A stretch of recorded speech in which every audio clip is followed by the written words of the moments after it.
Drugémon, The Long Road to Recovery Chapter 11. The long night, the moments after their escape from the collapsing power plant, were a blur of motion and pain. Now, Brock's small clinic had become a pocket of tense, fragile calm in the heart of the city's chaos. Ash lay on a makeshift operating table, his face pale and beaded with sweat, his teeth gritted against the waves of agony radiating from his shattered leg. Brock worked with an intense, quiet focus, his hands steady as he cleaned the wound and began to set the bone. The crack of the bone being forced back into alignment was sickeningly loud in the small room, a sound of brutal necessity. In the far corner of the room, huddled under a small table, was Pikachu. It was no longer the aggressive, snarling creature from the alley, nor the terrified, cornered animal from the power plant. Now it was just small, scared, and confused. It watched Brock tend to Ash, its body a coiled spring of fear and a strange, nascent concern. It had followed them here, a choice made in a moment of crisis, but it remained a wild thing, ready to bolt at the slightest provocation. The door to the clinic was closed, but it was not locked, for now it was a prisoner by choice.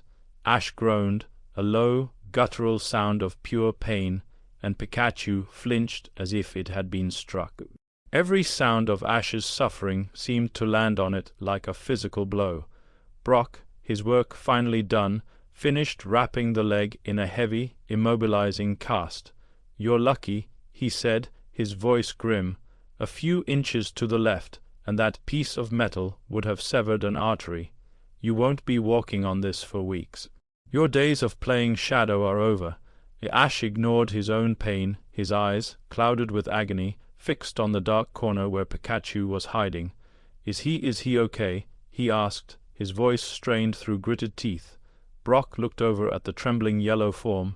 "Physically, he's fine, shaken, but unharmed. Mentally, he's about to go through hell. The real withdrawal is about to begin." Hours passed. Brock moved Ash to a more comfortable cot, administered a strong painkiller, and soon Ash drifted into a restless, feverish sleep.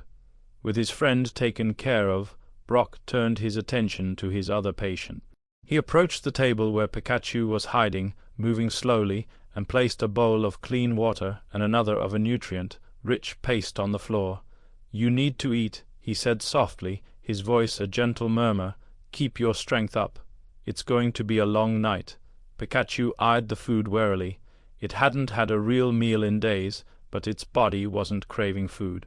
The need for the crystal was a deep physical ache, a cellular scream that was growing louder by the minute.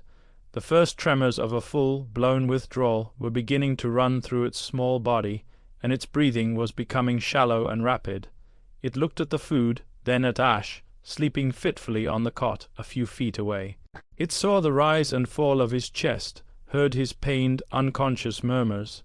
The memory of Ash shoving it out of the way of the falling machinery was still fresh, a vivid, undeniable act of sacrifice that stood in stark contrast to the narrative of betrayal its addiction had been feeding it for so long.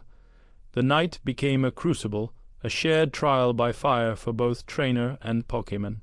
The hours stretched on, marked by the progression of their respective agonies. Pikachu's withdrawal intensified into a full-blown torment. It shivered violently, its fur matted with a cold sweat, and its small body was racked with tremors. It let out small, agonizing cries, sounds of pure, physical misery.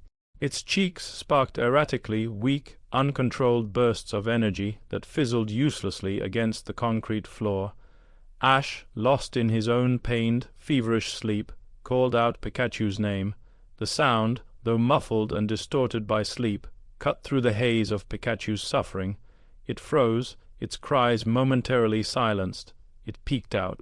From under the table, its wild, pain-filled eyes fixed on its trainer, Brock was a constant, steady presence throughout the ordeal. He moved between them, a silent guardian. He changed the cool, damp cloth on Ash's forehead. He quietly cleaned up a small puddle of water after one of Pikachu's electrical spasms. He didn't force himself on Pikachu, never tried to touch or restrain it, but his calm, capable demeanor filled the small space with a sense of stability. At the lowest point of the night, Pikachu, driven by a wave of desperate, all-consuming craving, made a break for the door. It scrambled across the floor, its only thought to escape, to get out, to find a fix, to make the pain stop. But as its paws reached the door, Ash cried out again in his sleep, a single, pained utterance of his friend's name. The sound stopped Pikachu in its tracks. It collapsed by the door, its body a war zone, torn between the screaming, physical need of its addiction and the powerful, undeniable ghost of its former loyalty. As the first pale light of dawn filtered through the grimy window of the clinic, the storm of the withdrawal reached its peak. Pikachu was lying on the floor, its small body convulsing, its breathing dangerously shallow. It was lost in a waking nightmare of craving and pain. Brock, his face etched with concern, prepared a syringe with a mild sedative. The withdrawal was so severe it threatened to cause a seizure or heart failure. He approached Pikachu slowly, cautiously. "Easy now," he murmured. "This will just help you rest." Even in its agony, Pikachu's instincts screamed threat. It saw the needle, the glint of metal, and it mustered the last of its strength, letting out a weak but defiant spark at Brock's hand, causing him to drop the syringe with a clatter. At that moment, Ash awoke. His vision was blurry with pain, but he saw the scene, Brock trying to help and Pikachu, terrified and fighting back with the last dregs of its strength. "Brock, wait," he said, his voice hoarse and weak. Ignoring Brock's protests, Ash began to drag himself off the cot and onto the floor. The pain from his broken leg was immense, a searing, white, hot agony, but he ignored it.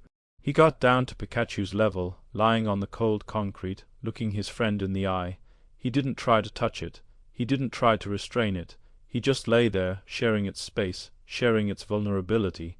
"I know you're scared," he said softly, his voice strained with pain and a torrent of emotion. "And I know you're hurting.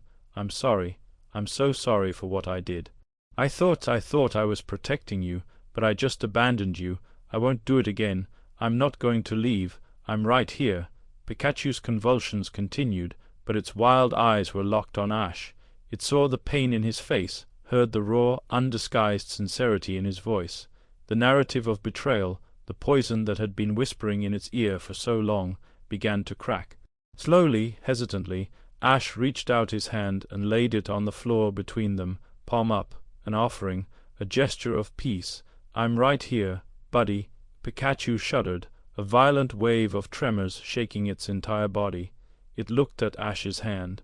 Then, in a moment of pure, instinctual need for comfort that finally overrode the addiction's poison, it took a weak, stumbling step forward and collapsed, its head resting gently on Ash's outstretched hand. It was not a hug. It was not forgiveness. It was an anchor in a hurricane. Ash choked back a sob, hot tears of relief streaming down his face. He didn't move, didn't dare to, just let his friend rest on his hand. Brock watched from the side, a look of profound relief on his face. He picked up the forgotten syringe and quietly put it away. It wouldn't be needed. As the sun rose fully, the clinic was quiet. The long night was over. With Brock's help, Ash was back on the cot. Pikachu was asleep, not under the table, not in a corner, but curled up at the foot of Ash's cot, on top of a folded blanket Brock had placed there. The convulsions had stopped. Its breathing was deep and regular. It was exhausted, but for the first time in a long time it was at peace. Ash was awake, watching his friend sleep. His leg throbbed with a dull, distant pain, but the relief he felt was a warm, overwhelming wave that washed everything else away. "The worst is over," Brock said quietly, placing a hand on Ash's shoulder. "With the physical withdrawal at least. The rest, that's a longer road. But he chose to trust you. That's the first step. The only one that matters." Ash nodded, unable to speak, his throat tight with emotion. He looked at his sleeping friend, at the gentle rise and fall of its tiny chest, illuminated by a single sunbeam from the window. The bond wasn't fixed. The trust wasn't fully restored. But for the first time in a very long time, it felt possible.